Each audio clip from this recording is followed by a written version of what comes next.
ওম শান্তি। আজ 11ই মে 2026 আমরা সবাই বাবার অমূল্য মধুর মহাবাক্য শুনব। ওম শান্তি। মিষ্টি বাচ্চারা, বাবা এসেছে তোমাদের বাচ্চাদের নিজের সমান মহিমাযোগ্য বানাতে। বাবার যা মহিমা হয় ওটা এখন তোমরা ধারণ করো, তোমরা গুণকে ধারণ করো। আজকের প্রশ্ন: ভক্তিমার্গে পরমাত্মা মাসুককে পুরো না জানলেও কোন শব্দ খুব ভালোবেসে বলে আর ইয়াদ করে? উত্তর: অনেক ভালোবেসে বলে আর মনে করে, হে মাসুক, তুমি যখন আসবে তো আমরা তখন শুধু তোমাকেই মনে করব আর সবার থেকে বুদ্ধিযোগ ছেড়ে তোমার সাথে জুড়ব। এখন বাবা বলে, বাচ্চারা আমি এসেছি, তো দেহি অভিমানী হও। তোমাদের প্রথম দায়িত্ব হলো ভালোবেসে বাবাকে ইয়াদ করা। ওম শান্তি।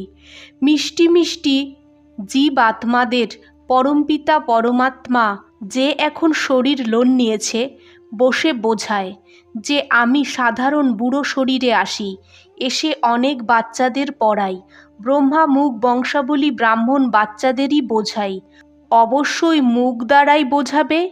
আর কাকে বোঝাবে? বলে যে, বাচ্চারা তোমরা আমাকে ভক্তিমার্গেও ডেকে এসেছো। হে পতিত পাবন, ভারত খাস আর অন্যান্য দুনিয়া সবাই ডাকে। ভারতই পাবন ছিল, বাকি সবাই শান্তিধামে ছিল।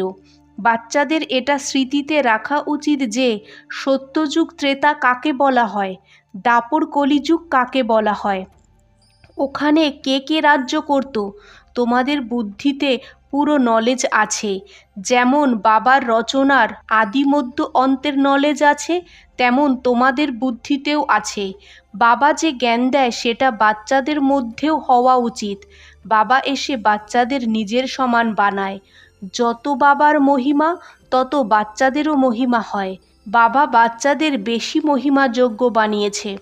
সব সময় ভাববে শিব বাবা এনার দ্বারা শেখায়। আত্মাই একে অন্যের সাথে কথা বলে। কিন্তু মানুষ দেহ অভিমানী হওয়ার কারণে ভাবে যে ও পড়াচ্ছে। বাস্তবে সব কিছু করে আত্মা। আত্মাই পার্ট বাজায়। দেহি অভিমানী হতে হবে। বারে বারে নিজেকে আত্মা ভাবতে হবে। যতক্ষণ নিজেকে আত্মা ভাববে না তো বাবাকেও ইয়াদ করতে পারবে না, ভুলে যাবে। তোমাকে জিজ্ঞাসা করা হয়, তোমরা কার বাচ্চা? তো বলে যে আমরা শিব বাবার বাচ্চা। ভিজিটার বুকেও লেখা আছে যে তোমাদের বাবা কে, তো ঝট করে দেহের বাবার নাম বলে দেয়।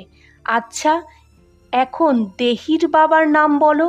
তো কেউ শ্রীকৃষ্ণের, কেউ হনুমানের নাম লিখবে, না হলে লিখবে যে আমি জানি না। আরে তোমরা লৌকিক বাবাকে তো জানো, আর পারলৌকিক বাবা যাকে তোমরা সব সময় দুঃখে ইয়াদ করো তাকে জানো না? বলেও যে হে ভগবান রহম করো, হে ভগবান একটা বাচ্চা দাও, চাইতে থাকে, তাই না? এখন বাবা একদম সহজ কথা বলে, তোমরা দেহ অভিমানে অনেক থাকো, এই জন্য বাবার বর্ষার নেশা হয় না। তোমাদের তো অনেক নেশা হওয়া উচিত। ভক্তি করেই ভগবানের সাথে মেলার জন্য যজ্ঞ তপ দান পুণ্য ইত্যাদি করা, এগুলো সব হলো ভক্তি। সবাই এক ভগবানকে ইয়াদ করে। বাবা বলে যে আমি তোমাদের পতির পতি হই, বাবার বাবা হই। সব বাবা ভগবানকে ইয়াদ করে, আত্মাই ইয়াদ করে।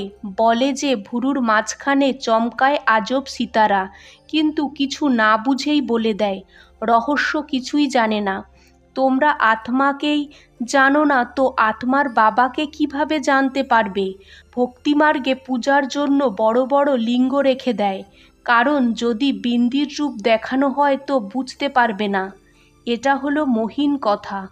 পরমাত্মা যাকে অখণ্ড জ্যোতিস্বরূপ বলা হয়, মানুষ বলে ওনার অনেক বড় রূপ হয়। ব্রহ্মা সমাজেও মঠের লোকেরা পরমাত্মাকে জ্যোতি বলে। দুনিয়ায় কেউ এটা জানে না যে পরমপিতা পরমাত্মা বিন্দি হয়। বাচ্চারাও বলে, বাবা কাকে ইয়াদ করব? আমরা তো শুনেছি ও বড় লিঙ্গ হয়, ওনাকে ইয়াদ করতে হয়। এখন বিন্দিকে কিভাবে ইয়াদ করব? আরে তুমি আত্মাও বিন্দি হও, বাবাও বিন্দি হয়। আত্মাকে ডাকে তো অবশ্যই এখানে এসেই বসবে। ভক্তিমার্গে যে সাক্ষাৎকার হয় এগুলো সব হলো ভক্তি। ভক্তিও একজন আর করে না, অনেককে ভগবান বানিয়ে দিয়েছে। ভগৎ যে ভক্তি করতে থাকে ওকে ভগবান কিভাবে বলবে?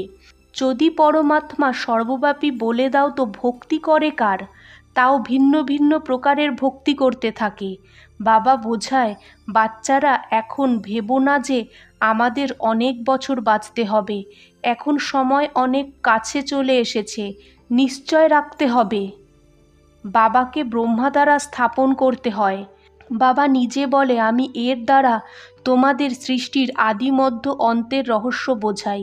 ব্রহ্মা দ্বারা স্থাপনা বিষ্ণুপুরী অর্থাৎ স্বর্গ স্থাপন হচ্ছে। তোমাদের বুদ্ধিতে আসা উচিত যে বাবা জ্ঞানের সাগর হয়, মানুষ সৃষ্টির বীজরূপ হয়। ও এই ড্রামার আদি মধ্য অন্তকে জানে। এই পতিত পাবন হয়, যেটা বাবার ধান্দা হয় ওটাই তোমাদের হয়। তোমরাও পতিত থেকে পাবন বানাও। দুনিয়ায় এক বাবার 3-4 বাচ্চা হবে। কোনো বাচ্চা অনেক উঁচুতে উঠবে, কেউ একদম নিচে নেমে যাবে। এখানে বাবা তোমাদের একটাই ধান্দা শেখায় যে তোমরা পতিতদের পাবন বানাও। সবাইকে এই লক্ষ্য দাও যে শিব বাবা বলে আমাকে ইয়াদ করো। তোমাদের বোঝাতে হবে যে ভগবান তো নিরাকার হয়, পুনর্জন্ম রহিত হয়। ব্যাস এটাই ভুল হয়ে গেছে। এখন তোমরা বাচ্চারা শ্রীকৃষ্ণপুরীর মালিক হচ্ছ। কেউ রাজধানীতে আসবে, কেউ প্রজায় আসবে।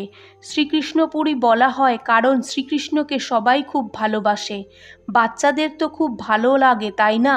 বাচ্চাদেরও বাবা মার সাথে ভালোবাসা হয়ে যায়, ভালোবাসা ছড়িয়ে যায়। এখন বাবা বোঝায় তোমরা নিজেদের শরীর ভেবো না, বারে বারে নিজেকে আত্মা নিশ্চয় করো, আত্ম অভিমানী হও। বাবাও নিরাকার হয়। এখানে শরীর নিতে হয় বোঝানোর জন্য। শরীর ছাড়া তো বোঝাতে পারবে না। তোমাদের তো নিজেদের শরীর আছে। বাবা তো লোন নেয়। বাবা নিজে বলে আমি এই শরীর ধারণ করে বাচ্চাদের পড়াই, কারণ তোমাদের আত্মা যেটা এখন তমপ্রধান হয়ে গেছে ওকে শতপ্রধান বানাতে হবে। সত্যযুগে শুধু আমাদেরই ছোট ঝাড় হবে, আমরা স্বর্গে যাব। বাকি যে এত খণ্ড আছে তার নাম নিশানও থাকবে না। ভারতখণ্ডই স্বর্গ হবে। পরমপিতা পরমাত্মাই এসে হেভেন স্থাপন করে। এখন হেল আছে।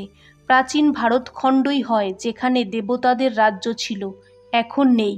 ওনাদের ওখানে মন্দির আছে, চিত্র আছে। তো ভারতের কথাই হলো।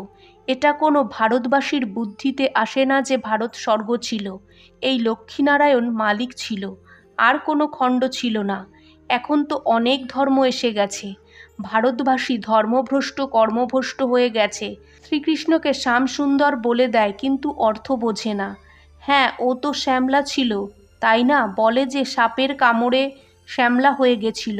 এখন ও তো সত্যযুগের প্রিন্স ছিল, কেমন করে কালো হয়ে যাবে? এখন তোমরা এই কথা বোঝো। শ্রীকৃষ্ণের মা বাবাও এখন পড়ছে।